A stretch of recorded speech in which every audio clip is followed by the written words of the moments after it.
آج کا دن بھی پاکستان تحریک انصاف کے لیے بڑا ہی مایوس کن دن گزرا۔ پاکستان تحریک انصاف لنڈن تو Pakistan Tehreek Insaf Pakistan, P T I کے فالوورز کو میں کہہ رہا ہوں، میری بات پہ غصہ کرنے کے بجائے try to identify this. Shahbaz گل صاحب نے اپنے ایک ویلاگ کے اندر چیف جسٹس عمر عطا بندیال کے اوپر اٹیک کر دیا کہ آپ کسی کام کے نہیں ہیں۔ D G I S I کے ایکسٹینشن کے حوالے سے ایک بڑی امپورٹنٹ ڈیولپمنٹ ہے۔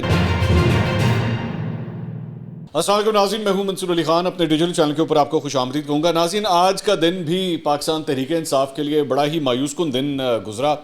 یہ مایوسی کیوں ہے، وجہ کیا ہے، میں آپ کو اس کی ساری ڈیٹیلز آپ کے ساتھ شیئر کرتا ہوں۔ اور بیسکلی اپنا قصور ہے، میں فرینکلی اسپیکنگ اگر میں کہوں اپنا قصور ہے۔ اور کورٹ روم سے بیسکلی جو مجھے خبریں مل رہی ہیں وہ صرف اور صرف یہ نہیں کہ عدالت کی جانب سے کوئی ایسے فیصلے آ رہے ہیں جس کی وجہ سے یہ فرسٹریشن ہے، ان کی اپنی ٹیم میں کتنی پرابلمز ہیں، یہ تھوڑی دیر میں ساری ڈیٹیل جو ہیں میں آپ کے ساتھ شیئر کرتا ہوں۔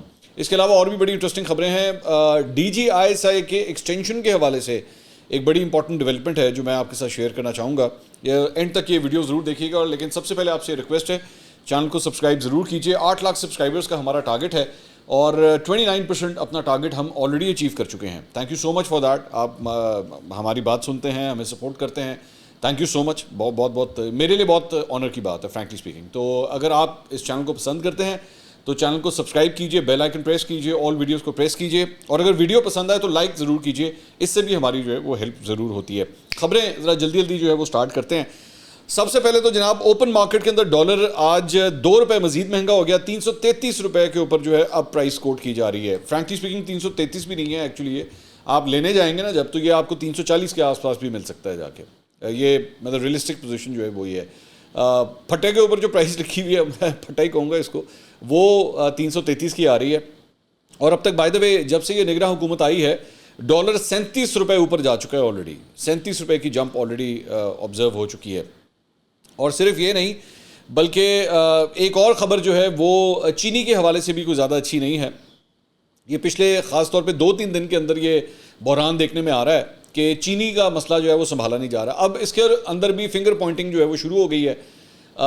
یہ پی ڈی ایم کی گورنمنٹ، میں اب پی ڈی ایم کہوں گا کسی اسپیسیفک پارٹی کے بجائے، پی ڈی ایم یہ کہوں گا کہ پی ڈی ایم کی گورنمنٹ جو ہے اس نے پہلے چینی ایکسپورٹ ہونے دی، اس کے بعد جب چینی کی شارٹیج ہوئی تو پھر امپورٹ کی اجازت دے دی، اور اب جو ہے وہ چینی کا ایک بحران جو ہے وہ نظر آ رہا ہے۔ اور احسن اقبال صاحب جو ہے وہ کل تشریف لے کر آئے ہوئے تھے شہزاد اقبال صاحب کے شو کے اندر جیو کے اوپر، تو وہاں پہ انہوں نے ساری ذمہ داری جو ہے وزارت تجارت کے اوپر ڈال دی۔ انہوں نے کہا جناب نوید قمر صاحب جو ہے اس کے منسٹر تھے، انہوں کو پوچھو جا کے کہ انہوں نے اجازت کیوں دی ایکسپورٹ کرنے کی۔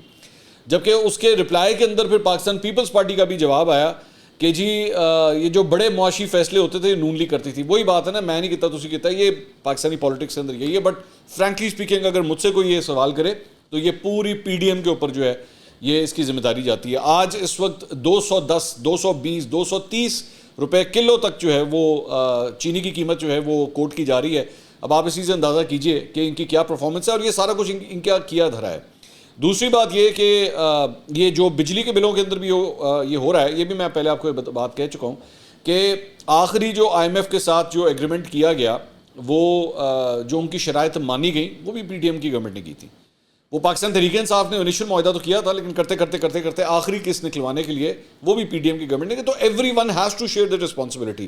یہ نہیں ہے کہ آپ جو ہے کنی کترا جائیں، آپ کہیں جی ہمارا کوئی قصور نہیں ہے، انہوں کا قصور ہے، وہی بلیم گیم جو ہے وہ ہر جگہ چل رہا ہے۔ البتہ یہ ہے کہ عوام کو ریلیف دینے کے حوالے سے آئی ایم ایف کو جو لکھا گیا تھا جو اس کے اوپر ابھی تک کوئی ڈیولپمنٹ نہیں ہے، بات چیت جاری ہے، بس انتظار فرمائیے کا وہ جو ایک لوگو آتا ہے نا، آپ کو یاد ہے ایک زمانہ، پتہ نہیں اب جو ینگسٹرز دیکھ رہے ہیں ان کو تو نہیں پتہ ہوگا، لیکن ایک زمانے میں جب صرف پی ٹی وی ہوتا تھا، صرف پی ٹی وی تھا، باقی کوئی پرائیویٹ چینل نہیں تھا، صرف پی ٹی وی ہوتا تھا، تو اس وقت جب ٹرانسمیشن بند ہوتی تھی کسی ٹیکنیکل وجوہات کی وجہ سے واٹ ایور، تو ایک بہت بڑا لوگو آ جاتا تھا انتظار فرمائیے۔ تو یہاں پہ بھی جو ہے نا ابھی بھی بس انتظار فرمائیے۔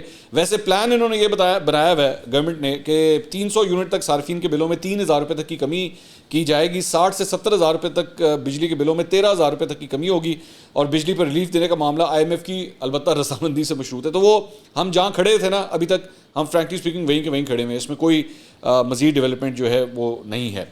اچھا جی، اس کے علاوہ ایک اور جو انٹرسٹنگ خبر ہے وہ ہے کہ آرمی چیف اور کی تاجروں کے ساتھ ملاقاتیں ہوئی ہیں، اور بڑے ڈیلیگیشنز کے ساتھ 50 سے 100 تاجروں کے درمیان کے ساتھ جو ہے انہوں نے ملاقاتیں کی ہیں۔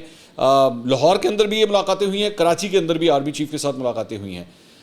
اس سے پہلے جنرل باجوہ کے دور کے اندر بھی جو ہے وہ بھی ڈائریکٹلی کئی انڈسٹریلسٹ وغیرہ کے ساتھ جو ہے وہ ملاقاتیں کیا کرتے تھے. جب بھی ملک میں اکنامک ایک کرائسس کی سچویشن ہوتی تھی تو army chief used to jump in and he has to jump in. مطلب یہ ہمارے ملک کی جو ہے وہ بدقسمتی ہے کہ ایک آرمی چیف کو جو ہے وہ ایکچولی ان معاملات کے اندر جو ہے وہ چھلانگ مارنی پڑتی ہے, جبکہ یہ ایکچولی پوری دنیا میں اور کہیں نہیں ہوتا. تو پاکستان ہی ایک ایسی اسٹیٹ ہے جہاں پہ آرمی چیف کو جو ہے وہ اکنامک معاملات کو بھی جو ہے وہ ایڈریس کرنا پڑتا ہے, انڈسٹریلسٹ سے اور بڑے بڑے بزنس مین جو ہیں ان سے یہ ڈسکشنز کرنی پڑتی ہیں. تو یہ ملاقات ہوئی ہے, ان کو یقین دہانی کرائی گئی کہ معاشی بحالی جو ہے وہ انشاءاللہ جلدی شروع ہو جائے گی. ٹاسک فورس جو ہے وہ قائم کر دی گئی ہے. منی ایکسچینجز کو ٹیکس نیٹ میں لانے کا فیصلہ کیا گیا ہے اور ڈالر کے تبادلے انٹر بینک ریٹس میں شفافیت لانے کا بھی ارادہ ہے. اب میرے پاس جو میرے کبوتر کچھ خبریں دے رہے ہیں وہ ابھی میں صرف اس حد تک ہی جاؤں گا, میں زیادہ پینک نہیں پھیلانا چاہتا, لیکن میری اطلاع کے مطابق دسمبر سے پہلے میں ڈیٹ بتا رہا ہوں, دسمبر سے پہلے یہ جو منی ایکسچینجز ہیں ان کے حوالے سے کوئی بڑی ڈیولپمنٹ ہونے جا رہی ہے. یہ میں صرف اتنی بات آپ کو کہوں گا. تو اس کا اندیا انہوں نے بھی دے دیا ہے, آرمی چیف نے بھی, کہ جناب ان کو بھی ٹیکس نیٹ کے اندر جو ہے لایا جائے گا. تو کوئی نہ کوئی ڈیولپمنٹ ہونی ہے دسمبر سے پہلے. آگے آپ دیکھیے کہ کیا ہوتا ہے. اس کے علاوہ D G I S I کے حوالے سے ایک ڈیولپمنٹ ہے, ذرا میں وہ بھی آپ کے ساتھ شیئر کرنا چاہوں گا. کامران خان صاحب نے ایک ٹویٹ کیا ہے. آپ جانتے ہیں کہ اس کو ہم پہلے بھی کئی دفعہ ڈسکس کر چکے ہیں کہ D G I S I کو کیا ایکسٹینشن مل رہی ہے کہ نہیں مل رہی, بلکہ پچھلے ہفتے تو ایک یہ نئی سیریز شروع ہو گئی تھی کہ جناب نئے D G I S I کی تعیناتی ہو گئی ہے اور ان کی بھی اناؤنسمنٹ ہو گئی ہے. تو میں اپنے پروگرام سے بھی اٹھا چکا ہوں یہ سوال. میں نے خواجہ آصف صاحب سے سب سے پہلے یہ سوال اس وقت کیا تھا اور میں نے ان سے پوچھا تھا جی کیا آپ لوگ ایکسٹینشن دے رہے ہیں D G I S I کو. تو اس وقت انہوں نے کہا تھا کہ جی ہاں جی اگلے 2-3 دن کے اندر مسئلہ حل ہو جائے گا. مسئلہ تو نہیں, مطلب جو بھی پروسیجر ہے وہ حل ہو جائے گا. تو اب اس کے اوپر ایک ڈیولپمنٹ یہ ہے کہ کامران خان صاحب انہوں نے ایک ٹویٹ کیا ہے, میں ان کو کوٹ کرتے ہوئے شیئر کرنا چاہوں گا. انہوں نے کہا as military leadership under general Asim Munir gears up to salvage Pakistan from its worst economic crisis, a surge in terrorism and respond to very important geopolitical developments. Well-informed sources confidently claim that the relevant leadership has decided to extend the services of Lieutenant General Nadeem Ahmed Anjum as DG-ISI. These sources assert that Lieutenant General Nadeem Anjum will continue to hold the position of DG-ISI for another year. تو یہ انہوں نے جو ہے وہ tweet کیا ہے. آگے لکھتے ہیں In the Army civil-led campaign to address critical issues facing Pakistan's economy, the ISI, in collaboration with related civil agencies, will play a central role in eliminating smuggling along the Iran and Afghanistan border, confronting de-dollarization of economy, facilitating speedy privatization, restructuring state-owned enterprises, launching a campaign to minimize the culture of non-filers in the taxation system of Pakistan, and eradicating institutionalized official corruption in Sindh known as Sistan. All key elements of military security services, including ISI and MI, are in the forefront to facilitate tens of billions of dollars of investment under Army-run SIFC in agriculture, mineral, mining and IT sectors. Lieutenant General Nadeem Anjum's term as a 3-star general was set to end later this week. Lieutenant General Nadeem, a graduate of the NDU, obtained his master's degree from King College London and completed advanced security studies courses at the US Department Defense-run Asia Pacific Center for Security Studies. When his extension is formally confirmed, Lieutenant General Nadeem will not be the first to receive an extension as DGI. Previously, as DG-ISI, previously General Akhtar Abdul Rahman Khan and Lieutenant General Ahmed Shuja Pasha had also served as DG-ISI for extended tenures on national security grounds. Senior military sources, however, refused to comment and offered no formal official confirmation or denial regarding Lieutenant General Nadeem's extension as DGI. So وہ کہہ رہے ہیں کہ officially میرے پاس کسی قسم کا کوئی کامنٹ نہیں آیا, لیکن ان کی خبر یہی ہے کہ یہ ایکسٹینشن دی جا رہی ہے. ویسے اس سلسلے میں یہ باتیں یہ نہیں ہے کہ یہ خبر جو ہے وہ یہ دے رہے ہیں, اس سے پہلے بھی کئی جرنلسٹ یہ خبر رپورٹ کر چکے ہیں, لیکن اب تک ہوا نہیں تھا. یہ فیکٹ ہے کہ ہوا نہیں تھا, لیکن اب وہ کرٹیکل سٹیج آ گئی ہے کہ یہاں پہ فیصلہ ہو جانا ہے کہ D G I S I کو ایکسٹینشن ملنی ہے یا نہیں ملنی, یا کوئی نئے D G I S I جو ہیں وہ آ رہے ہیں. تو دیکھتے ہیں کہ اس سلسلے میں کیا ہوتا ہے. اس کے علاوہ ایک اور خبر ہے جناب عمران خان صاحب کے حوالے سے. اب عمران خان صاحب کے حوالے سے ڈیولپمنٹ یہ ہے کہ آج وہ جو سائفر کا معاملہ ہے, وہ جو عدالت تھی, اس کے اندر عمران خان صاحب کی اور جو وائس چیئرمین ہے پی ٹی آئی کے شاہ محمود قریشی صاحب, ان کی درخواست سے ضمانت کے اوپر جو ہے وہ سماعت ہونی تھی جج ابوالحسنات ذوالقرنین صاحب کی عدالت میں. اب ہوا یہ کہ جج ابوالحسنات ذوالقرنین صاحب جو ہیں وہ جمعے تک کی غالباً چھٹی کے اوپر چلے گئے ہیں, وہ آج آئے نہیں. اس سے پہلے جب اس کی آخری سماعت ہوئی تھی تو معاملہ اس وجہ سے پھنس گیا تھا کہ پاکستان تحریک انصاف کے چند وکلا نے, اب یہ نوٹ کیجیے گا میں یہ نہیں کہہ رہا وکلا نے, چند وکلا نے بیسکلی اسلام آباد ہائی کورٹ میں اس کورٹ میں جس کورٹ میں سائفر کیس لگا ہوا ہے اس کی جورسڈکشن کو چیلنج کر دیا تھا. تو یہ جو جج ابو الاسناد صاحب ہیں انہوں نے کہا جی بات یہ ہے کہ آپ لوگوں نے وہاں پہ چیلنج کیا ہوا ہے, تو جب تک اس کا کوئی فیصلہ نہیں آتا اور اگر کل کو فیصلہ اس کے اگینسٹ آ گیا تو ہماری یہ ساری کارروائی جو ہے وہ رک جائے گی. تو اس لیے بہتر ہے کہ ہم اس کے اوپر اس کا کوئی ویٹ کریں. پاکستان تحریک انصاف کے چند وکلا نے یہاں پہ یہ کہا کہ جی وہ درخواستیں ہم واپس لے لیتے ہیں. اب اس میں ٹیکنیکلٹی یہ تھی کہ اگر یہ پروسیس درخواستیں واپس لینے کا پروسیس بھی شروع ہوتا ہے تو وہ یہ نہیں ہوتا کہ آپ کسی کاؤنٹر کے اوپر گئے کہ پائے نا جی میں چٹھی جمع کرائی سی نے واپس کر دو, ایسا نہیں ہوتا, یہ اس طرح نہیں ہوتا. آپ اس کے لیے بھی ایک اپلیکیشن دیتے ہیں, اس کے بعد آپ کا کیس لگتا ہے جج کے, اسلام آباد ہائی کورٹ کے جج کے سامنے آپ پیش ہوتے ہیں, وہاں پہ آپ جا کے کہتے ہیں کہ جناب میری درخواست جو ہے وہ آپ واپس کر دیں. تو یہ پروسیس کک سٹارٹ ہی نہیں ہوا تھا ابھی تک. تو اگر یہ ہو بھی جاتا تو پہلے آج درخواست جمع ہوتی, پھر اس کی ڈیٹ لگتی, پھر وہ درخواست واپس ہوتی ان کے کہنے کے اوپر, پھر یہ معاملہ جو ہے وہ آگے چلتا. تو آج کسی صورت بھی جو ہے وہ پھر بھی عمران خان صاحب کی ضمانتیں اگر ہونی تھی تو بھی نہیں ہونی تھی جب تک اسلام آباد ہائی کورٹ سے کوئی کلیئرنس نہیں آنی تھی. تو آج یہ ہوا کہ جناب جو نیچے والے جج تھے وہ ویسے ہی نہیں آئے, ابو الاسناد صاحب. تو اچھا وہاں پہ جو ڈیوٹی جج تھے ان ڈیوٹی جج کے پاس جو ہے وہ یہ معاملہ لے جایا گیا کہ جناب وہ تو غیر حاضر ہیں, ان کی اہلیہ بیمار ہیں, وہ غیر حاضر ہیں تو آپ سن لیں. انہوں نے بھی اپنی چند وجوہات بتائیں کہ جی میں اس کیس کو نہیں سن سکتا. تو وہاں سے بھی جو ہے وہ پاکستان تحریک انصاف کی ٹیم کو جو ہے وہ جو قانونی ٹیم ہے ان کو کوئی ریلیف نہیں مل سکا. So Imran Khan stays in jail for now. اچھا پرابلم اس ساری چیز کی اگر میں اس کو ایک براڈر ایسپیکٹ میں دیکھوں نا تو چند کورٹ رپورٹرز میں نے جن کو سنا ہے دیکھا ہے وہ اس بات کو رپورٹ کر رہے ہیں کہ بیسکلی ان کی قانونی ٹیم کے اندر نہ میچورٹی ہے نہ کوآرڈینیشن ہے.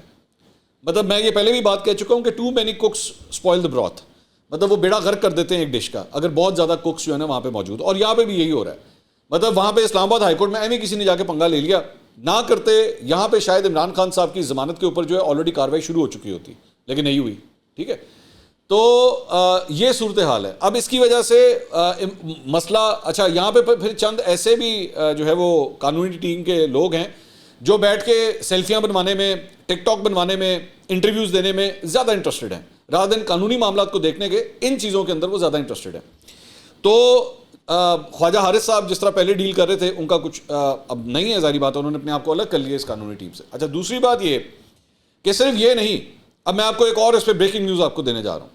میں نے اپنے وہ جو ایک انہوں نے وہ جو رابرٹسن وہ جس کو ہائر کیا تھا جو انٹرنیشنل عدالت کے اندر لے کے جانا تھا, اس پہ شہباز گل صاحب نے اناؤنس کر دیا, پی ٹی آئی نے ٹویٹ کر دیا, اس وہ جو فرم تھی اس نے بھی ٹویٹ کر دیا.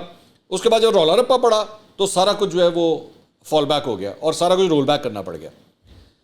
تو پتہ یہ لگا جو اندر سے خبر آئی وہ یہ کہ ان کی آپس میں کسی قسم کی کوآرڈینیشن ہی نہیں تھی. مطلب اس وقت یہ سیریسلی وہ جس طرح ایم کیو ایم کی صورتحال ہے نا, ایم کیو ایم لنڈن تو ایم کیو ایم پاکستان, تو پاکستان تحریک انصاف کی بھی یہی صورتحال بنتی جا رہی ہے کہ پاکستان تحریک انصاف لنڈن تو پاکستان تحریک انصاف پاکستان, مطلب یہ صورتحال بن رہی ہے. اور اس کی سب سے بڑی میں جو مثال آپ کو دینا چاہوں گا, میں نام نہیں لے سکتا, وہ اگر کسی وہ پی ٹی آئی کے لونڈے لپاڑے یوٹیوبر نے یا کسی اور نے اس بات کو چیلنج کیا تو میرے نام رابطہ کر لینا, پھر میں 10 بھی دوں گا. مجھ سے آج خود پاکستان تحریک انصاف کے ایک سینئر رہنما نے رابطہ کیا, اور میں وہ کیا کہتے ہیں, میں کسی ایسے بندے کی بات نہیں کر رہا جو پی ٹی آئی میں ایکٹیو نہیں ہے یا پی ٹی آئی چھوڑ گیا ہے. ایکٹیو پی ٹی آئی کے ممبر نے مجھ سے رابطہ کیا اور انہوں نے کہا کہ آپ نے بالکل صحیح چیز کی نشاندہی کی ہے. انہوں نے کہا ان بیوقوفوں نے بغیر کسی سے بات کیے, بغیر کچھ کیے, بغیر کوآرڈینیشن کیے جو ہے وہی حرکت کی ہے اور بیوقوفی والی حرکت کی ہے, اور آپ نے بالکل صحیح پن پوائنٹ کیا ہے, ایسا ہی ہونا چاہیے تھا. تو آپ نے بلکہ انہوں نے شکریہ ادا کیا کہ آپ نے اس چیز کو پن پوائنٹ کیا.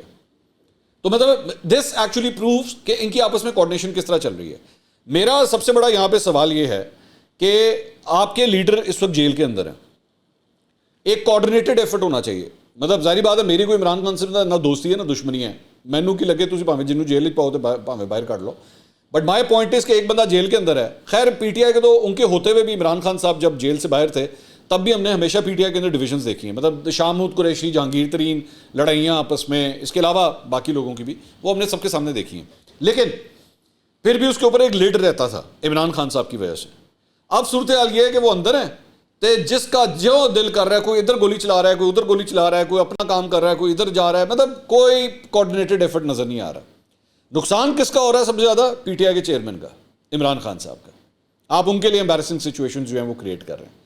سو میری اس بات کے اوپر غصہ کرنے کے بجائے، پی ٹی آئی کے فالوورز کو میں کہہ رہا ہوں، میری بات پہ غصہ کرنے کے بجائے ٹرائی ٹو آئیڈینٹیفائی دس کہ یہ ہو کیا رہا ہے، یہ کس طرح ان چیزوں کو ڈیل کیا جا رہا ہے ان سے بہت۔ اور اگر آپ کو میری بات پہ یقین نہ آئے تو جو کورٹ رپورٹرز ہیں جو عمران خان صاحب کے کیسز کو کور کر رہے ہیں، وہ آپ کو بتا سکتے ہیں کہ ایکچولی وہاں پہ ماحول کیا بنا ہوا ہے۔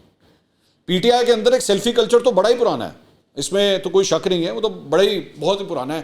مطلب یہاں پہ یہ تک کہا گیا ہے، کوٹ کیا گیا ہے کہ کئی تو ایسے وکیل ہیں جو بیسکلی صرف اس وجہ سے آتے ہیں کہ بھائی ساری تصویریں تو کھینچ جانا، اسی آئے سی بھائی آپ آئے، وہ جو جس کام کے لیے آئے وہ کام تو کرے صحیح طرح، اور وہ یہ ہے کہ عمران خان صاحب کو ریلیف دلا سکیں آپ۔ تو میں اس چیز کو کئی دفعہ پن پوائنٹ کر چکا ہوں اس بات کو، اور یہ اب سے نہیں ہے، یہ پچھلے کیسز سے بھی شامل ہے کہ بھائی کوئی سیریس ایفرٹ نہیں ہو رہی، کوئی سیریس ایفرٹ نہیں ہو رہی۔ مطلب جو وکلا کی ٹیم ہے اس کے اندر بہت سے لوپ ہولز ہیں۔ میں کسی کو پن پوائنٹ کر کے نام لے کے میں کرٹیسائز نہیں کرنا چاہتا، میری بات سے آپ خود ہی بیٹھ کے تلاش کر لیجیے گا میں کس طرف پن پوائنٹ کر رہا ہوں، میں کن لوگوں کی باتیں کر رہا ہوں۔ ان کو تصویریں کھنچانے کا، ٹک ٹاکس بنوانے کا، میں ایک ان کے وکیل ہیں، میں تو حیران ہو گیا، مطلب بڑے بڑے ٹک ٹاک سٹارز جو ہیں ان کی اتنی ویڈیوز نہیں بن رہی جن کی اتنی بن رہی ہے۔ اور شاید اگر وہ عمران خان صاحب کے کیس کے اندر انوالو نہ ہوتے تو میرا خیال میں ان کو ساتھ والی گلی میں کوئی نہیں پہچانتا ہوگا۔ تو یہ یا آپ نے کبھی کہا ہو کہ یار یہ تو بہت بڑا وکیل ہے بھائی، ہم نے بڑا نام سنا، کسی نے بھی نہیں سنا ہوا تھا۔ اس وقت ان کی وجہ شہرت صرف یہ ہے کہ وہ عمران خان صاحب کے کیسز کے اندر انوالو ہو گئے بس، اور وہ اس کا بھرپور فائدہ اٹھا رہے ہیں، ری ٹویٹس کی شکل میں، شیئرز کی شکل میں، لائکس کی شکل میں، بھرپور فائدہ، مطلب سوشل میڈیا کوریج کے حوالے سے بھرپور کام ہو رہا ہے۔ عمران خان صاحب کا کیس جو ہے نا سوشل میڈیا نے نہیں لڑنا، عمران خان صاحب کا کیس اگر جیتا یا ہارا جائے گا عدالت کے اندر ہارا جائے گا، یہ بہت امپورٹنٹ ہے۔ اچھا دوسری بات یہ کہ پاکستان تحریک انصاف نے کل ایکچولی باقاعدہ طور پہ ایک اعلامیہ بھی جاری کیا کہ جی وہ ہم کسی انٹرنیشنل کورٹ میں جانے کا ارادہ نہیں رکھتے۔ کہ ہوا یہ تھا کہ شہباز گل صاحب نے اپنے ایک ویلاگ کے اندر اور شہباز گل صاحب نے ٹویٹ کے اندر چیف جسٹس عمر عطا بندیال کے اوپر اٹیک کر دیا، انہوں نے ڈائریکٹلی ان کے اوپر اٹیک کر دیا کہ جناب آپ سے ساری امید، آپ تو کسی کام کے نہیں، مطلب ان وے انہوں نے کہا جی آپ کسی کام کے نہیں ہیں، آپ سے ہماری کوئی امیدیں نہیں ہیں، آپ کچھ نہیں کر سکے، تو اس لیے اب ہم جو ہے وہ عالمی عدالت کی جانب، پاکستان تحریک انصاف کی جانب سے کہا گیا کہ نہیں جی ہمارا کوئی ارادہ نہیں ہے۔ تو میں ان کے ایک بڑے سپورٹیو یوٹیوبر کو میں دیکھ رہا تھا، اس نے یہ کہا کہ جی وہ جو باہر بیٹھے ہوئے لوگ ہیں نا وہ ہمارے کیسز خراب کر رہے ہیں، وہ ہمارے معاملات خراب کر رہے ہیں۔ وہ بابا صحیح کہہ رہے ہیں، میں ایگری کرتا ہوں اس بات سے۔ وہ بابا آپ کے کیس لگا ہوا ہے، یہاں پہ عدالتوں کے اندر کیس لگا ہوا ہے، اور آپ بیٹھ کے انٹرنیشنل اور جڑے انٹرنیشنل لونڈے لپاڑے نے وہ کی پوزیشن لے رہے ہیں اور نہیں ہمیں ان عدالتوں سے کسی قسم کی کوئی امید نہیں ہے۔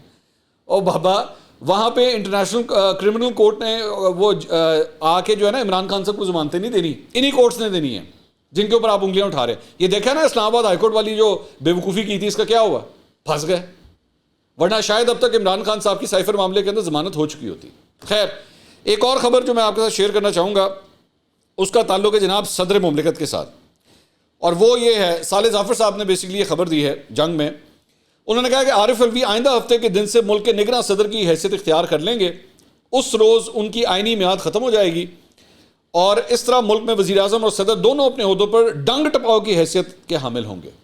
اچھا یہ دس واز اے ویری مطلب strong word to be used in print media, ڈنگ ٹپاؤ، مطلب صدر کو ڈنگ ٹپاؤ قرار دے دیا گیا۔ تو بیسکلی ڈنگ ٹپاؤ میں تھوڑا سا سمجھا دیتا ہوں، مطلب ڈنگ ٹپاؤ ہوتا ہے کہ برائے نام جو ہے وہ کوئی کام ہونا، یہ مطلب کوئی جس طرح گاڑی صحیح طرح صاف نہ کرے نا تو آپ اگلے کہیں یا تو ڈنگ ٹپاؤ کام نہیں کیتا ہے، تو صحیح طرح گاڑی صاف نہیں کی، یا کوئی بچہ اگر ہوم ورک کر رہا ہو تو وہ صحیح طرح جس طرح ہوم ورک کرنا چاہیے تھا وہ نہ کرے تو اہم ہی خامخواہ بچے 3-4 لائنیں لکھ دے تو وہ اس کو کہتے ہیں یار تو ڈنگ ٹپاؤ کام ہی کیتا ہے، مطلب وہ گونگلوں پہ سے مٹی جھاڑنا جسے آپ کہہ سکتے ہیں نا کچھ اس طرح۔ تو انہوں نے کہا جی وہ ڈنگ ٹپاؤ کی حیثیت کے حامل ہوں گے۔ پڑوسی ملک میں نگراں حکومت کو ڈنگ ٹپاؤ سرکار کہا جاتا ہے۔ پاکستان میں پہلی مرتبہ صدر اور وزیر اعظم نگراں حیثیت کے حامل ہوں گے، تاہم ایوان صدر کے ذرائع کا کہنا ہے کہ صدر عارف الوی نے اپنے حوالے سے تجاویز پر کوئی فوری رد عمل ظاہر نہیں کیا۔ حد درجہ بھی اور قابل اعتماد ذرائع نے بتایا ہے کہ صدر مملکت پر واضح کر دیا گیا ہے کہ وہ قومی معاملات صرف اس وقت اپنا کوئی کردار ادا کریں گے جب ان کے لیے اس کی انجام دہی اشد ضروری ہوگی، اور اس کی نشاندہی وفاقی حکومت کرے گی۔ از روئے آئین صدر مملکت اپنے منصب پر اس وقت تک برقرار رہیں گے جب تک ان کی جگہ نئے صدر کا چناؤ عمل میں نہیں آ جاتا۔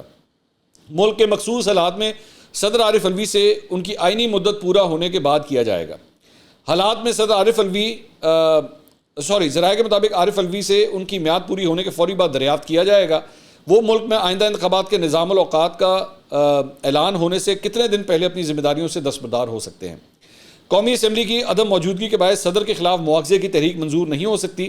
اس طرح صوبائی اسمبلیاں موجود نہ ہونے سے صدر مملکت کا حلقہ انتخاب ہی عدم موجود ہو گیا ہے. ان حالات میں آئین کی بعض دفعات کا سہارا لے کر صدر مملکت کے اپنی ذمہ داریاں ادا کرنے کی صلاحیتوں کے بارے میں سوال اٹھایا جا سکتا ہے. ذرائع کا کہنا ہے کہ صدر کو مشورہ دیا جائے گا کہ وہ ایسی تعدیبی کارروائی سے پہلے رضاکارانہ طور پر باوقار انداز میں مستعفی ہو جائیں اور ریٹائرمنٹ کی زندگی گزاریں. اگر ایسا نہ ہوا تو پھر صدر کے حوالے سے کئی اقدامات ان کی صدارت سے سبکدوشی کے بعد عمل میں لائی جا سکیں گی. یہ جناب اس وقت صدر مملکت کی جو ہے نا وہ صورتحال ہے. اس کے علاوہ پرویز الہی صاحب کا معاملہ بھی جو ہے وہ پھنسا ہوا ہے. میں اس کے بعد تفصیلی کیونکہ ابھی وہ ڈیولپمنٹ ہو رہی ہے جسے کہتے ہیں نا آن گوئنگ ڈیولپمنٹ, تو وہ بھی ڈیولپمنٹ ہو رہی ہے. اگلی ویڈیو میں آپ کو اس کی ساری تفصیلات جو ہے آپ سے شیئر کروں گا. اللہ حافظ.